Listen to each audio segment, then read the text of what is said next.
SpaceX's next Starship is officially ready to fly. After it was test-fired for the second time, the FAA decided to grant SpaceX the flight license for the 7th test flight, which will be the most monumental up until now, and it will introduce a bunch of new changes to the Starship. What does this mean for SpaceX and the ship's future, and will there be any changes to the schedule? Let's dive in. On December 17, 2024, the Federal Aviation Administration, or FAA for short, granted SpaceX a license modification authorizing multiple missions of the Starship and Super Heavy vehicle, amongst which was also Flight 7. The key aspect of this approval were the safety reviews, environmental considerations, and operational readiness of the ship, all of which were passed with flying colors by SpaceX. This is incredibly important because the 7th flight of the Starship marks the first time the Block 2 Starship will ever be used, and this approval signifies that SpaceX has met all the necessary safety, environmental, and other licensing requirements for the upcoming suborbital test flight with their new Starship. This has been done after not one, but 2 test flights, one of which occurred 2 days before and the other just a couple of hours prior to the FAA's approval. The first test fire included SpaceX igniting all 6 of the Flight 7 Starship's Raptor engines for about 10 seconds on a test stand on December 15th, which was completely successful. The second test included SpaceX performing single-engine static fires, which demonstrated a flight-like startup and in-space burn. This was incredibly important because the Starship is now a Block 2 vehicle, meaning it went through a complete redesign, as well as because of other more minor tweaks and upgrades. The Block 2 design is far more fundamental and much closer to a serial production Starship compared to the more experimental and proof-of-concept Block 1. It utilizes enhanced and far more durable materials, most notably stainless steel 304L, which will be a noticeable upgrade over the alloy 301 stainless steel used on the first generation. It will also incorporate various changes that will concern weight reduction and improve manufacturing inefficiencies all at the same time. The aerodynamics have also been vastly improved, and the price of the vehicle, as a result of these improvements, quite ironically, has been reduced almost tenfold. In addition to that, the heat shield will be using a hexagonal interlocking heat shield tile, which will drastically reduce the risk of detachment during re-entry, which is a major concern, while also simplifying manufacturing and maintenance. There will also be many other minor changes that will tweak the overall performance and improve the reusability of the Starship. However, what we need to discuss is Booster 14, which will be used on this mission. Now, despite the Starship being Block 2, Booster 14 will still be classified as a Block 1 vehicle. But that doesn't mean it won't have change for the upcoming flight. Quite the contrary, actually. The new booster will feature a redesigned common bulkhead with an elliptical dome, enhancing structural integrity and propellant capacity. This modification aims to improve the booster's overall performance and safety during flight. It will also feature upgraded Raptor engines with enhanced thrust and efficiency. The gimballing system will have also transitioned from hydraulic to electric actuators, improving reliability and reducing maintenance requirements.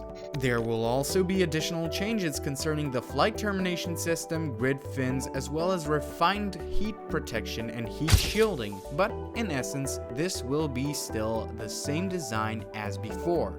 Overall, these changes will be monumental for the future of the Starship, especially in terms of production costs, reusability, and durability.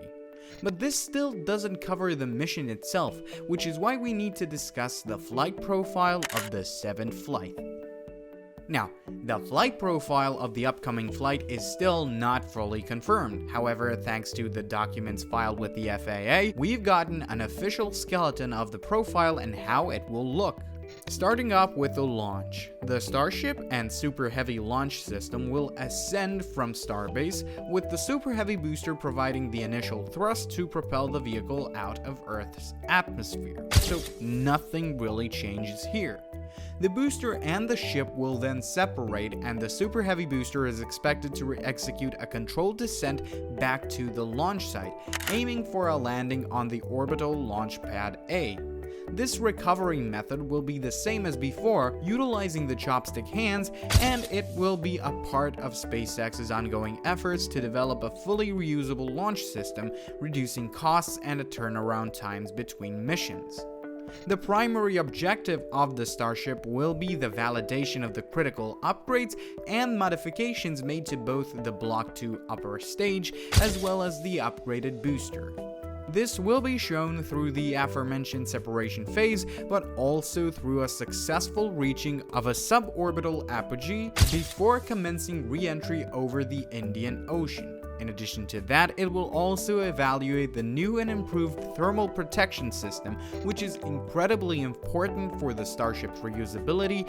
The mission will conclude with the Starship executing a controlled splashdown in the Indian Ocean approximately 65 minutes after liftoff. In addition to this, NASA plans to deploy a Gulfstream 5 aircraft equipped with specialized imaging instruments to capture high-resolution thermal imagery of the Starship during its re-entry phase. The aircraft will be positioned to observe the spacecraft as it emerges over the horizon and approaches the splashdown sites in eastern Indian Ocean, and conducting these observations during nighttime conditions is essential to minimize background thermal noise and enhance image clarity. However, operating an aircraft with extinguished exterior and interior lights poses significant safety risks, necessitating a waiver from aviation authorities. NASA has requested an expedition waiver from the IFA to conduct practice flights over the Gulf of Mexico and southwest Texas, and the review process is thorough and ongoing. Until an official announcement is made, the status of the FAA's approval of the Gulfstream 5's participation in Starship's Flight Test 7 remains unconfirmed and will depend on the Gulfstream 5's readiness at the time of the launch. This then brings us to the expected launch date for the Starship 7 flight. As of now, the launch date hasn't yet been 100% confirmed, but it has been reserved for early to mid-January 2025, which is to say, in less than a month. As of now, the preliminary date has been set for January 11th, however, this decision is susceptible to change because of any hypothetical external reasons, such as bad weather, or with internal reasons, such as problems with the launch or the vehicle or anything else. Now, should this concern you? Well, no, as SpaceX has been quite literally as precise as clockwork for the past few launches, and you shouldn't expect anything different for this launch. You should expect this mission to happen on the 11th of January, with a possible date play being a day or maybe two after the net launch.